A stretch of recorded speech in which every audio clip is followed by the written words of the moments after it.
In this demonstration, we dropped a 220-pound mannequin only 6 feet. When the mannequin hits the bottom of its 6-foot drop, you can see the violent forces at work. Now, look at the difference when you incorporate a shock-absorbing lanyard. The forces on your body have dropped from almost 5,000 pounds to less than 900.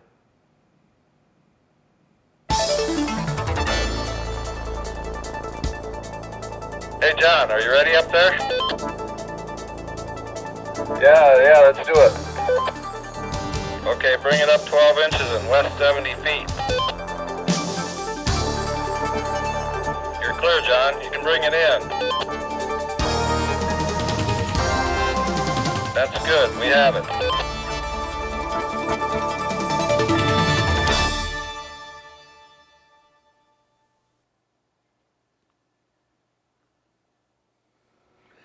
Hello, my name is Mike Sullivan, and I'm here today to help you think about fall protection. Did you know that during the last decade, over 500,000 workers just like you were seriously injured due to falls from heights, and over 6,000 of them died? By understanding fall protection principles, you can greatly reduce your risk of a fall. This video will give you a fundamental awareness of fall protection, what you absolutely need to think about before you can work safely at height. Excuse me? According to industry standards, you're considered to be working at height if you're at 4 feet in general industry or 6 feet in construction. Well, thanks for your input, Harness Man. Feel free to drop in and see us again. That's a good point. When you're at height and at risk of falling, we all must use some form of fall protection. Remember, the term fall protection encompasses everything we do to protect someone while at height. And there are many different types of fall protection systems to consider. From horizontal lifelines to vertical climbing systems, basic fall restraints to self-retracting lifelines. All of these fall protection systems are designed to fill specific needs. It's also important to know the difference between fall prevention and fall arrest. Whenever possible, we should put in place a fall prevention system that eliminates the possibility of a fall altogether. This could include engineering out the hazard, like moving a valve to ground level, or simply installing guardrails. But if a possibility of falling still remains in your work environment, you need a fall arrest system, a system that brings you to a safe stop when you fall. And no matter which fall arrest system you use, they all require some fundamental considerations. This is where we'll focus our discussion. Your fall arrest system must include the following components: your harness, what you wear; connectors, what's attaching you to your anchorage; the anchorage. Your anchorage is the structure you're attached to; and, of course, a rescue plan. When you set up a fall arrest system, there are several things to consider. These are arresting forces, which are forces generated on your body and the system when you fall. Required clearance, which is the distance you must have between your work platform and the nearest obstruction below you. And swing fall, which is the pendulum-like motion that can occur when you fall. Let's begin by looking closer at arresting forces. The actual forces generated on your body and the system when you fall. In this demonstration, we dropped a 220-pound mannequin only 6 feet. When the mannequin hits the bottom of its 6-foot drop, you can see the violent forces at work. Let's take another look in slow motion. The amount of force generated on that 6-foot drop is measured at almost 5,000 pounds. That's more than enough force to cause serious injury. Say, just for your information, 5,000 pounds of force exceeds regulations. The maximum arresting force allowable when using a full body harness is 1,800 pounds. Are you going to explain how we can reduce those forces to below 1,800 pounds? I'm going to do that, Harness Man. But first, let's deal with two very important considerations in setting up your fall arrest system. They are total fall distance and swing fall. In order to calculate your total fall distance, you first need to consider your free fall. Free fall is the distance you fall before your fall arrest system begins to slow you down. Tell me, Mike, can you state the rules that relate to free fall? Sure, Harness Man.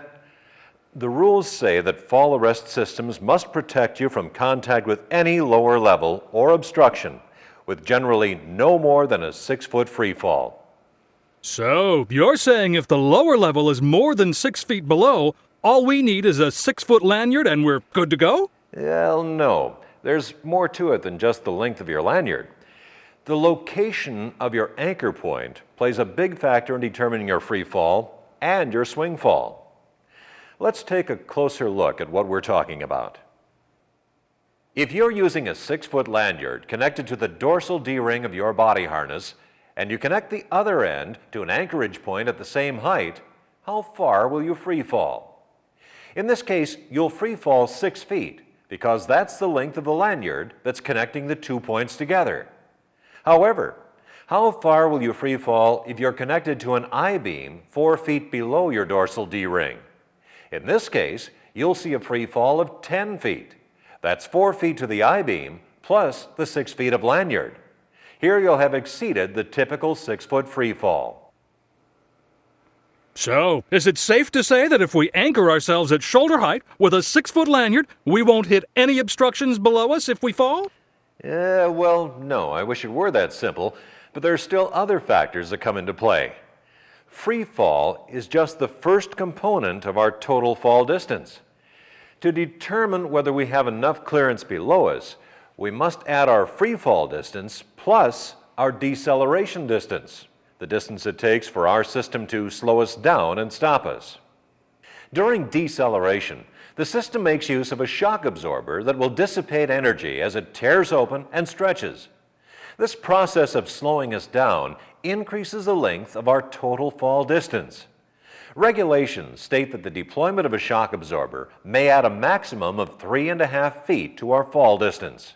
In addition, as we decelerate, our D-ring will slide up on the harness, and our body will form into the harness. This will add 1 additional foot to our deceleration distance. In total, deceleration adds 4.5 feet to our total fall distance. So, in this application, our total fall distance is 10.5 feet. And finally, we need to add a safety factor. The safety factor that we often use is 2 feet. Now we have our required clearance, the clearance we must have below us in case of a fall. It totals 12.5 feet when using a 6-foot shock-absorbing lanyard connected to our dorsal D-ring and anchored at shoulder height. So that all makes sense. Is that all we have to consider? There's one more thing to keep in mind. We need to position our anchorage point directly above us whenever possible to reduce the risk of swing fall. A swing fall can occur when you position yourself to the side of your anchorage point. In the event of a fall, your fall arrest system will stop you. However, due to the angle, you'll swing like a pendulum, potentially striking any objects in your path. The greater the angle from your anchorage, the wider your swing fall will be, and swing fall can cause serious injuries. Well, now we understand how to calculate our required clearance and the concept of swing fall. Are you going to explain the actual components of a fall arrest system? Yes, I am, Harness Man. In fact, let's start with the body support. First, a full body harness is a must if you're working at height. Not only are they required as part of the fall arrest system, but full body harnesses have pretty much replaced the use of body belts in most fall protection applications. Belts are recommended for use in travel restraint applications only, but a full body harness works well there too. With a full body harness, we're able to protect the body by distributing the fall arrest forces over the thighs, buttocks, chest, and shoulders. When donning the full body harness, it must be adjusted to fit you properly. It should be snug but comfortable. The subpelvic strap should be positioned directly under the buttocks. This strap and its proper placement are crucial. It is the subpelvic strap that dissipates much of the energy generated in a fall. The chest strap must be fastened securely, and the dorsal D-ring should rest between your shoulder blades. Once your full body harness is properly fitted, you'll get freedom of movement, comfort, and maximum protection in a fall. Now, let's think about connecting. A variety of connectors are available to couple your system together. They include such hardware as snap hooks and carabiners, as well as soft goods such as lanyards and shock absorbers. Let's look closer at the snap hooks and carabiners. They're available in a wide variety of shapes and sizes and must all be self-closing and provide a locking feature to help reduce the possibility of rollout. I would just like to say that non-locking connectors do not meet regulations for use in fall protection. That's right, Harness Man. And even locking connectors can still roll out or disengage if not used with compatible hardware. Like connecting two snap hooks together is not safe. See that? Or using incompatible sizes. Make sure you always use a D-ring that is larger than your snap ring to prevent forced rollout. And one more important fact about connectors, the standards. Would you like to tell them, Harness Man? Yes, I would. As a general rule, all connecting components and assemblies must have a minimum strength of 5,000 pounds. Well, there's that 5,000-pound figure again. Even when part of a shock-absorbing lanyard, a connector must be rated at 5,000 pounds. Let's talk for a minute about lanyards. They're used to connect your body harness to the anchorage point. They're made of rope, webbing, or cable. When used for fall arrest, they must include a shock absorber. Here's why. As we saw earlier, a 220-pound, 6-foot drop generated almost 5,000 pounds of force on the mannequin. Now, look at the difference when you incorporate a shock-absorbing lanyard. The forces on your body have dropped from almost 5,000 pounds to less than 900. Well now, wait a minute. Regulations only require us to limit a maximum arresting force to 1,800 pounds. You're saying we can achieve less than 900 pounds using a shock-absorbing lanyard. Does this mean we can decrease our connector and our anchorage ratings down to 900 pounds? No, that is not right. Things like snap hooks and carabiners still must meet the 5,000-pound rating. Something else to consider with lanyards. Never tie knots or run them over sharp objects. This will greatly reduce the strength of the lanyard. Vertical mobility with lanyard connectors is something else that's important. Since most lanyards are only 6 feet long, they may not provide you with enough vertical mobility to do your job. Rope grab and vertical lifeline systems, or self-retracting lifelines, are other types of connectors that allow you to have greater vertical mobility along with added protection. The most important thing to remember with connectors is to stay connected. If you're not connected, you're not protected. The final component to your fall protection system is the anchorage point. Some examples include structural steel members, precast concrete, or wood trusses. Do you know what the strength requirement of an anchorage point is? I do. If it's not an engineered system, an anchorage point must be able to support a static load of 5,000 pounds for each person attached to it. So that's 10,000 pounds if 2 people are attached. But I have a question, Mike. How do we know what an anchorage point is actually rated for? If an anchorage point has not been certified by a professional engineer, then we don't know. So if you need to use an anchorage point that is not certified, ask yourself, is that anchorage point able to support at least the weight of a full-size pickup truck? If you don't think so, don't use it. Now, with that in mind, some obviously inappropriate anchorages would include fluid-carrying pipes, electrical conduit, or handrails. What if someone on your crew does fall? What do? Anytime a worker is at risk of a fall, you must have a plan to safely rescue them. That's right. According to industry regulations, the employer must provide for prompt rescue of employees in the event of a fall, or shall assure that employees are able to rescue themselves. Yes, you must have a plan, and our plan for rescue must be reviewed and practiced on a regular basis. It's also important to remember that the rescue should be kept as simple and safe as possible.